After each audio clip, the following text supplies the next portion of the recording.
Chapter 2. 3 days had passed since the unfortunate incident in the garden. Sylvain had, thankfully, been dispatched to secure the Fargus border along with Felix and Ingrid. There was no one to bother Hubert for additional magic training, and no interrogations into his non-existent romantic life. With enough luck, Sylvain would become distracted and forget all about the dreadful proposal he had made in the garden.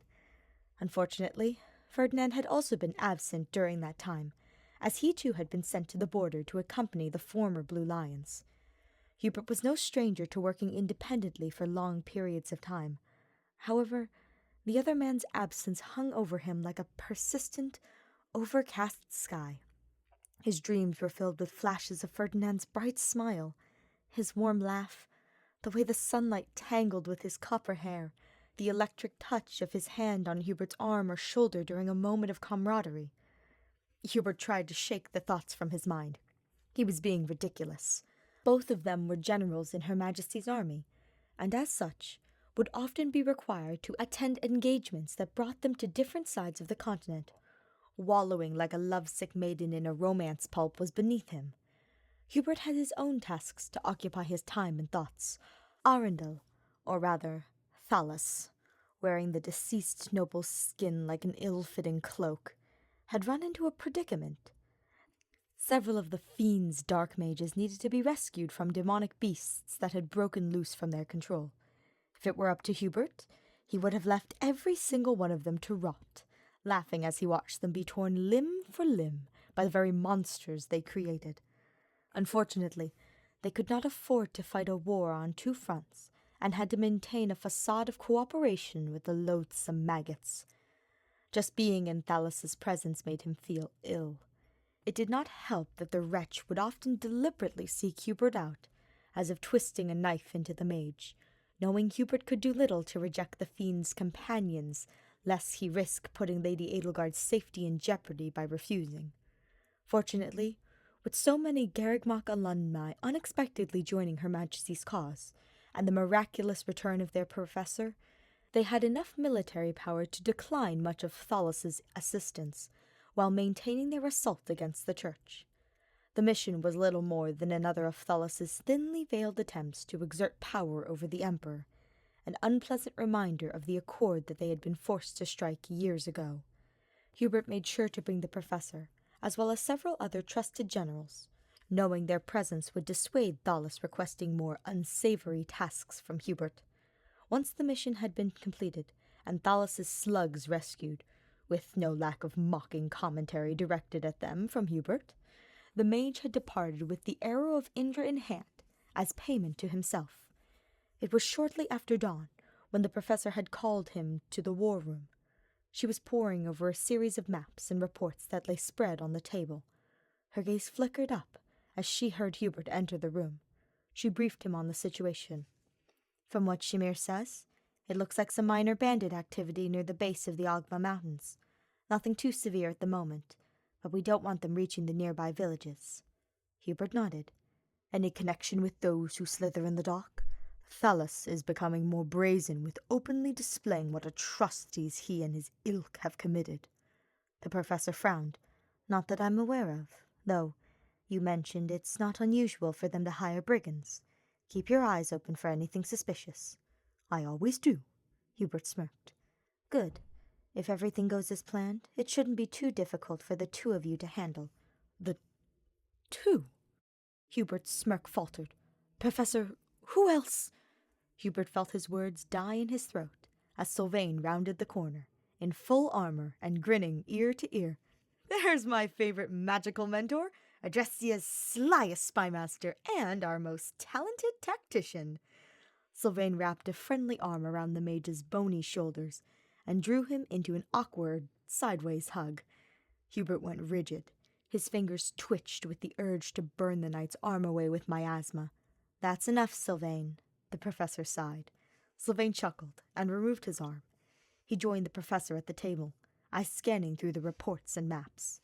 Together, the three of them went over the best routes for reaching the bandit camp undetected. They would circle through a surrounding forest, cutting off the bandits' route that would lead to the next village.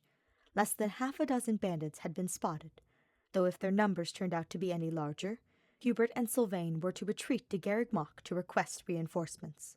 The professor rolled up one of the nearby maps and gathered some of the scattered reports, handing the documents to Hubert. "Good luck, you two. I know you will support each other and make an excellent team." The professor dismissed them, the smallest traces of a shrewd smile lighting her face. Hubert silently glowered as he placed the documents in a satchel. This was surely payback for him ending his duties as a reasoned magic instructor.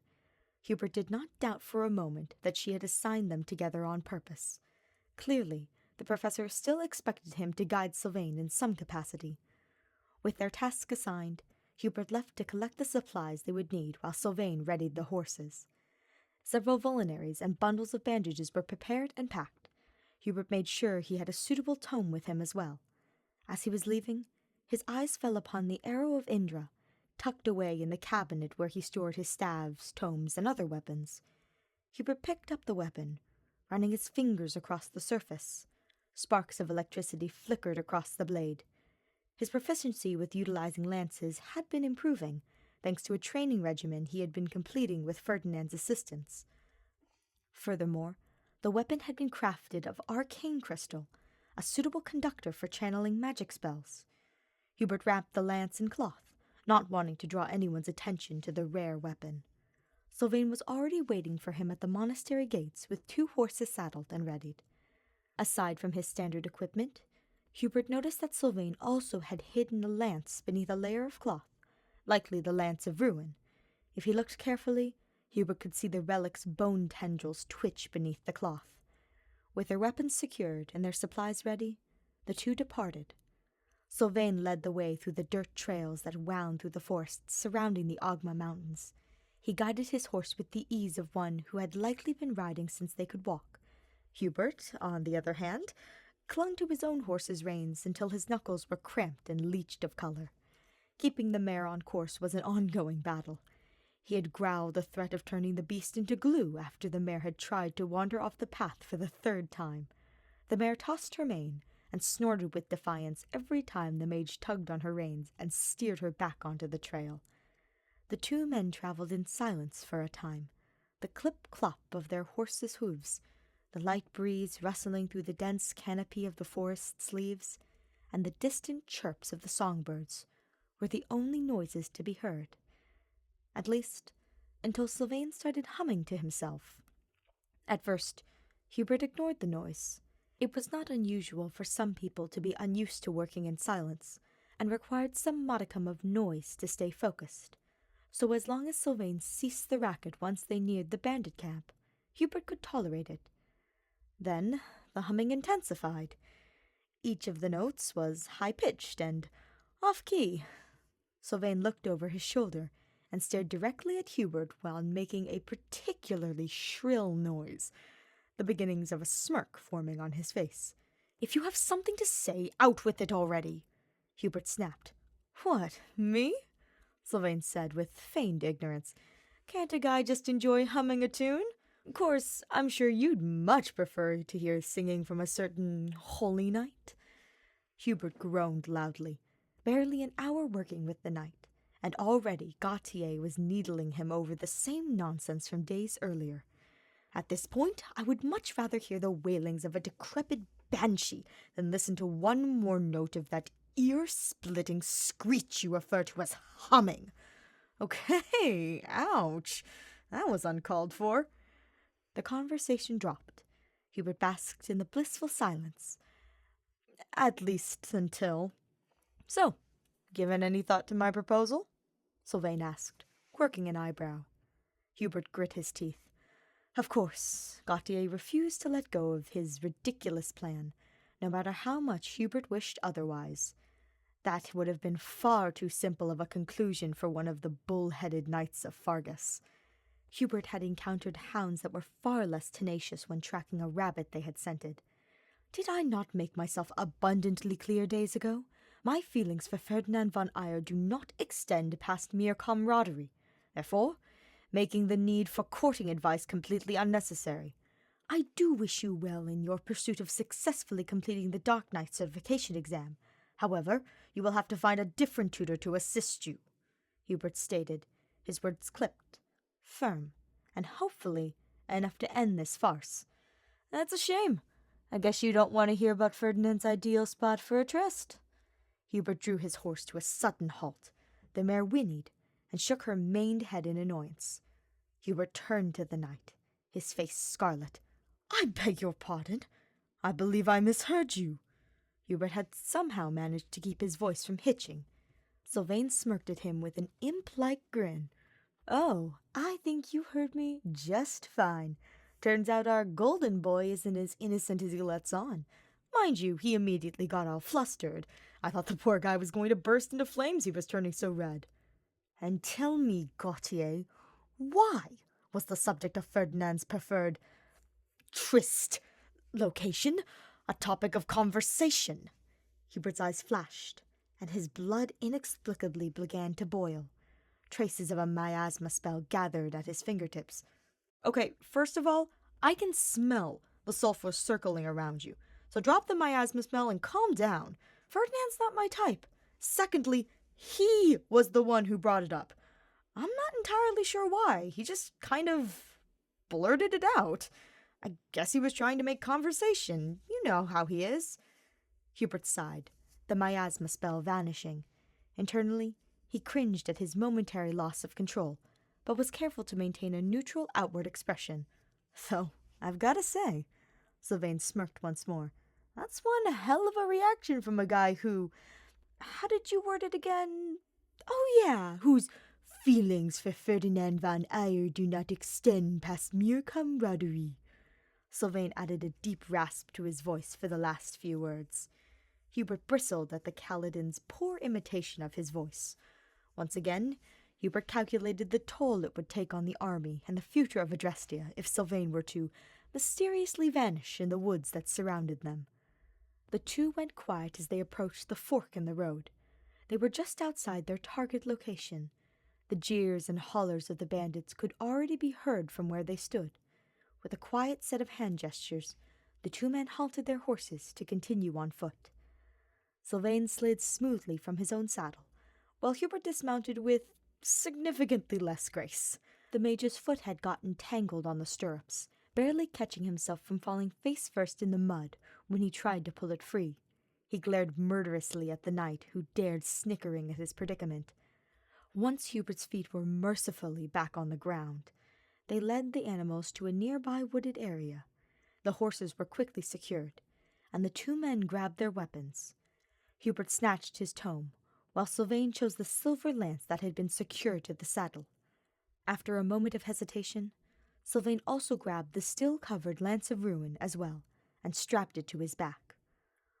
On quiet feet, they slipped their way through the forest to the bandit encampment. Hubert took the lead, watching the ground for any traps or tripwire alarms. Sylvain followed close behind, surprisingly light on his feet for one who was still fully armored. Hubert peered through the leaves, assessing the camp that lay before him, and frowned. There were more bandits than Shamir had mentioned in her scouting report. Likely reinforcements had arrived shortly before he and Sylvain set out on the mission. A cluster of 4 heavily armored fortress knights were gathered at the center of the camp. 2 cavaliers on horseback patrolled the perimeter. 2 snipers, with bows in hand, were perched in the tree, almost impossible to spot behind the thicket of leaves. A swordsmaster and a brigand sat around the campfire, weapons set aside, chatting and hollering with one another. "That's a hell of a lot more than half a dozen bandits," Sylvain hissed, crouched at Hubert's side. "So, we heading back to the monastery for backup?" Hubert's eyes darted around the camp, assessing each of the foes. "You are capable of casting Bolganone, yes?" Hubert whispered to Sylvain. His eyes locked onto the cluster of fortress knights. "Sure, but trying to channel that spell through my lance is going to cut its power in half. It's not going to be enough to burn through their armor, if that's what you're thinking." Sylvain frowned, nodding towards the same group of armored knights through the branches. Hubert went silent for a moment, thinking of their next course of action. An idea quickly sprung in his mind. "I may have a solution," whispered Hubert. He signaled for Sylvain to follow him. They crept their way back to the tree where their horses were resting. The mare Hubert had rode lifted her head from the patch of grass she had been nibbling at. She snorted as he carefully approached her. Hubert grabbed the cloth-wrapped lance that had been secured to the saddle. Carefully, he unwound its bindings, removed the cloth, and presented the weapon to Sylvain. It's called the Arrow of Indra, made of ancient technology and a relic of the old world long before the Chotras Saros was established. It was crafted with the intent to channel magic just as effectively as any tome or staff. Sylvain's eyes went wide as he examined the lance. Tentatively, he received the weapon and gave the lance a gentle swing, testing its weight. "Wow," Sylvain breathed, mesmerized by the tiny sparks that flickered across the blade. "Where did you even find this thing?" "That is of no concern right now," Hubert hissed. "I do believe it should fit well with the hybrid combat techniques you have been utilizing lately and are seeking to master. Guess it's worth a try." Sylvain left his silver lance with his horse, the Arrow of Indra taking its place on the knight's back alongside the Lance of Ruin. The two crept their way back to the outskirts of the bandit camp. The enemy formations had not changed much since they departed. The cavaliers were still a distance away from their comrades, keeping an eye for anyone approaching from the road. A rustle of leaves high up in the trees indicated that the snipers had not left their roosts. Meanwhile, the swordsmaster and brigand at the fire pit passed a bottle of whiskey back and forth, roaring with laughter. The fortress knights were still clustered together, looking over a map that had been stretched across the table. "If we time our attacks correctly, we should be able to eliminate the fortress knights in one swoop," Hubert whispered. "I'll cast Maya first. The acid sludge conjured by the spell should hold them in place. At that point, you pass Bolganone. With the acidity already corroding their armor, the fire should have no difficulty penetrating their defenses and burning them to cinders." "And what about the snipers?" Sylvain pointed to the trees above the camp. "The second we launch those spells, they'll be on top of us. Banshee should be enough to immobilize for a time. I'll cast Mire again to finish them off." "Will you be able to switch spells that quickly?" Sylvain frowned. "I might be able to fire Sajida at them." "Focus on ensuring the fortress knights are eliminated.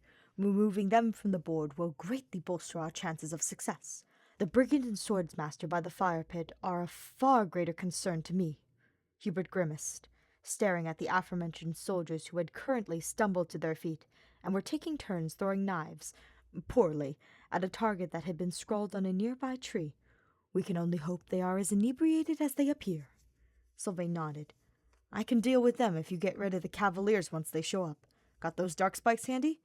"And here I thought I was the one giving you magic advice." Hubert chuckled. Hubert readied his tome, the pages already radiating a dim, violet glow. He slipped between the branches through the woods, careful not to step on anything that would alert the enemy. Sylvain followed close by, the Arrow of Indra in hand. Once their target was in range, the mage and the knight launched their attack. Everything went as planned. Hubert's mire spell caught the fortress knights unaware. Horrified shrieks echoed from their helms as they tried to scrape away the corrosive slime that chewed through the heavy plates. One of the knights had tried to escape, only to find their foot tangled in the slime and falling face first into the dark mire. Sylvain immediately followed with Bolganone, the spell launching flawlessly from the Arrow of Indra. Fire engulfed the group of fortress knights. Flames licked through their corroded armor, incinerating the soldiers inside. Hubert wrinkled his nose as the smell of burnt flesh and melted iron filled the air. A rustling from the trees above alerted him to the archers preparing to fire. Hubert cast the banshee spell he had brewing, summoning a host of ghostly hands to hold the snipers in place. A series of curses and shouts sounded from the branches, as the archers found themselves unable to move. Hubert immediately switched to summoning dollops of mire on top of the archers. An arrow zipped by Hubert's face, nearly grazing his cheek. One of the snipers must have broken free from Banshee. He cursed, jumping back and readying mire once more. A cascade of blinding arrows spiraled towards the treetops. Hubert turned to see Sylvain, pointing the Arrow of Indra towards the trees, the sharp tip glowing from the after effects of the Sajida spell. The accuracy of the spell dubious, most of the magic arrows finding themselves stuck in the surrounding trees, nowhere near the hidden archers. Nonetheless, the spell had fulfilled its intended purpose. Hubert used the distraction to finish casting mire once more. The cavaliers patrolling the edge of the camp began charging towards the commotion on horseback, while the brigand and swordsmaster stumbled to their feet and groped for their weapons. Hubert silently nodded at Sylvain, then towards the soldiers at the fire pit. Sylvain returned his own nod of affirmation before peeling off towards his targets. The rumble of horse hooves became thunderous as the cavaliers approached. One of them had a javelin ready and aimed at Hubert. Violet spikes summoned by the mage erupted from the ground and skewered both of the cavaliers and their steeds. Hubert turned to see that Sylvain had eliminated the swordsmaster and was giving chase to the brigand. The brigand staggered, breathing harsh and heavy as he ran. Blood streamed from multiple slashes against his chest. He pulled out a colored stone with the image of a crest. Hubert's eyes went wide. Cold surged through his body. "Sylvain, wait!" The knight halted, turned to Hubert with a look of annoyance and confusion, a look that immediately turned to horror as a bright, red light blazed through the camp. Screams that could turn one's blood to ice were ripped from the brigand. A sickening crunch of his bones snapping and realigning reverberated through the camp as the brigand's frail human form was twisted and reformed into something monstrous. When the eldritch light vanished, a massive demonic beast stood where the brigand had once been. The beast lumbered towards them, saliva dripping from its gaping maw of razor teeth. A series of sharp spines jutted from the creature's back. Its red eyes were filled with nothing but mindless hunger. "Sylvain!" Hubert hollered to his companion. "Be ready with another Bolganone spell. It combined with Mire should be enough to melt through the beast's thick hide." There was no response. The knight stared at the beast, his face blanched, eyes wide, and whole body shaking. "Sylvain!" Hubert shouted again. The paladin remained silent and unmoving. Terror was plastered across his face. A very similar scene from years ago, one from one of the first missions Sylvain had attended with the Black Eagles, flashed in Hubert's memory. The scene of a young man, normally filled with aggravating amounts of bravado, frozen in horror, as he watched his brother mutate into an incomprehensible nightmare before his eyes. "Damn!" Hubert cursed as he saw the demonic beast begin rushing towards Sylvain. The mage fired a quick miasma spell at the monster, drawing the beast's attention away from the knight who remained frozen in place. The beast roared and began charging towards Hubert. The mage dashed behind a nearby tent, hoping for some semblance of cover. The monster smashed through the flimsy structure, tearing through it like parchment. "Sylvain!" Hubert screamed again, his voice becoming desperate. With tome in hand, he scrambled to cast another spell. Sylvain blinked, finally broken from the spell of paralyzing fear. He turned towards Hubert and the monster, the arrow of Indra readied. "Cast Bolganone! Now!" Hubert shouted, his mire spell already brewing. Sylvain held out his lance and began conjuring his own spell. The dark sludge and the bright flames collided into the beast at the same time. Enraged roars filled the air.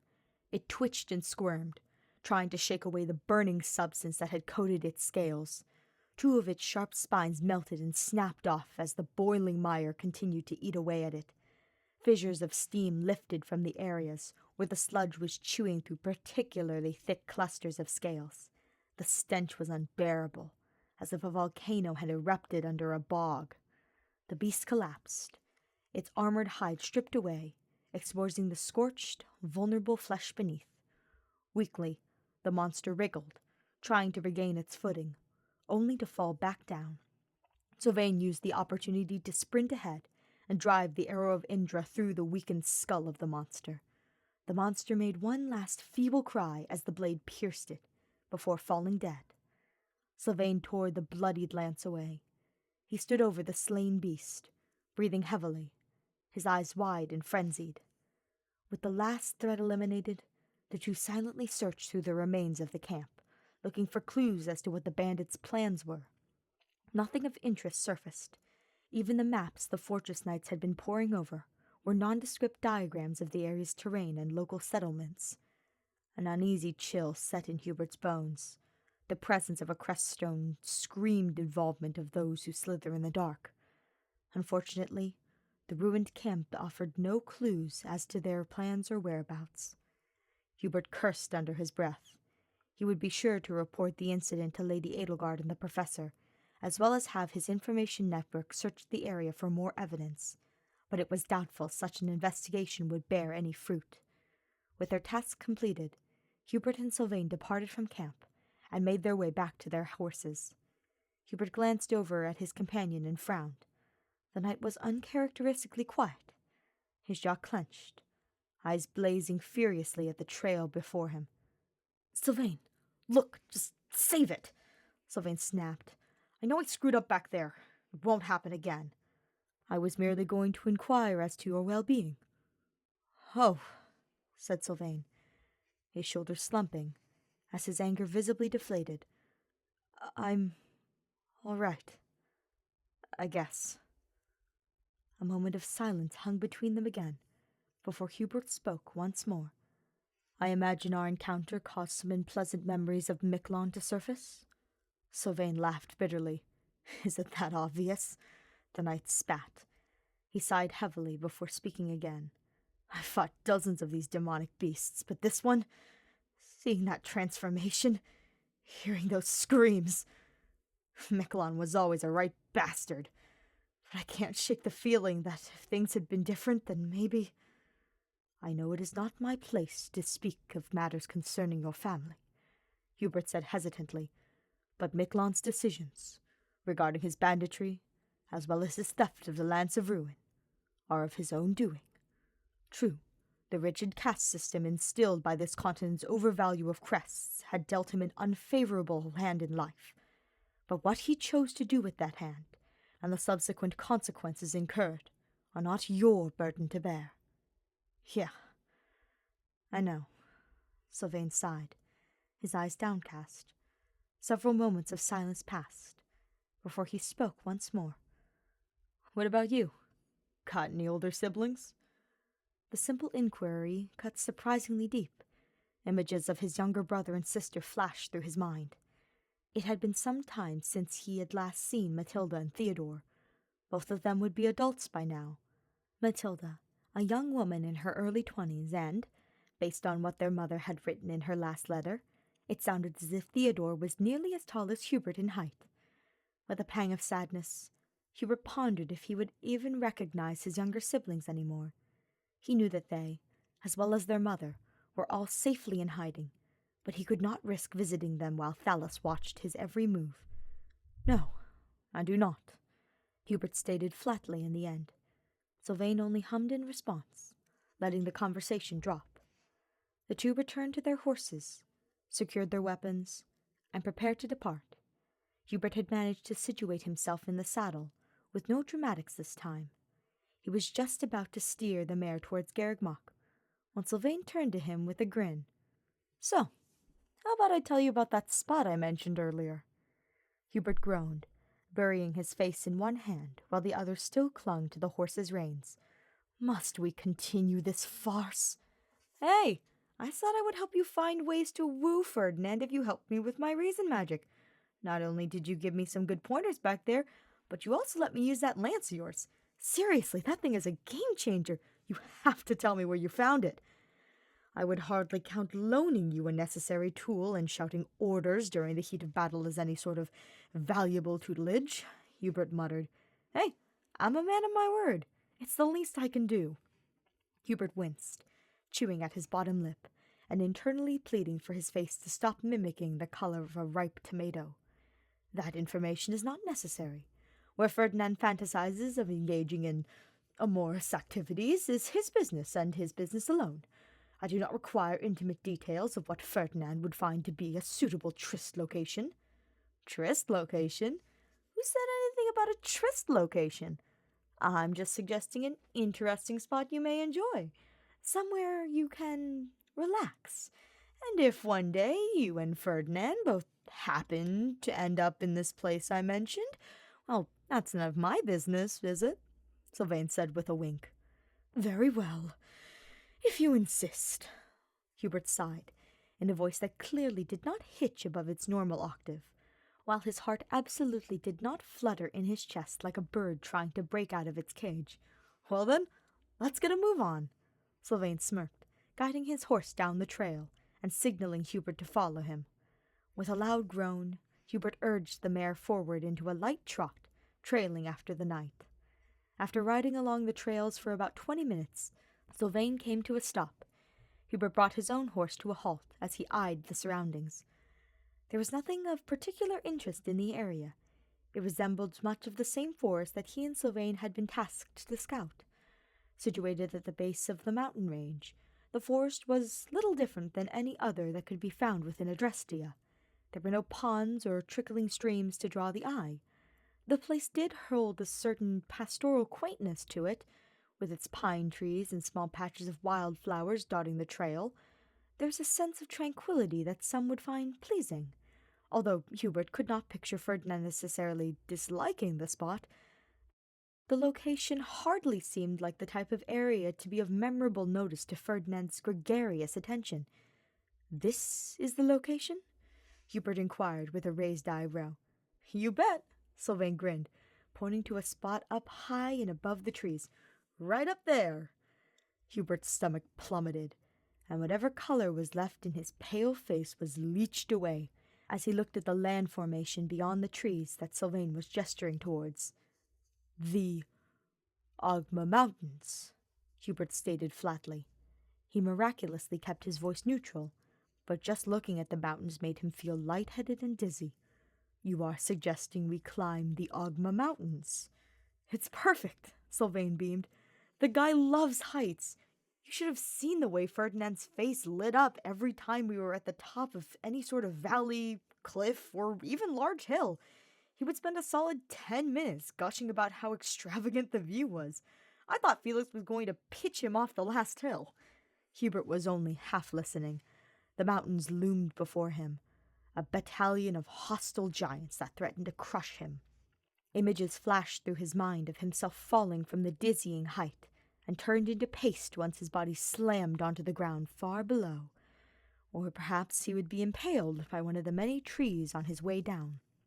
Memories of a foolish boy who had tried to follow his dreams and climb atop a Pegasus returned to him as well. It was one of his earliest memories, and Hubert still felt ill thinking about the incident. He had clung to the beast's neck, screaming as the Pegasus launched itself into the air. It had tried its best to buck the young rider of its back as it tore through the sky, the ground treacherously far away from his reach. It was only through the timely rescue of his mother that Hubert had not ended up as a broken, mangled corpse at the age of 5.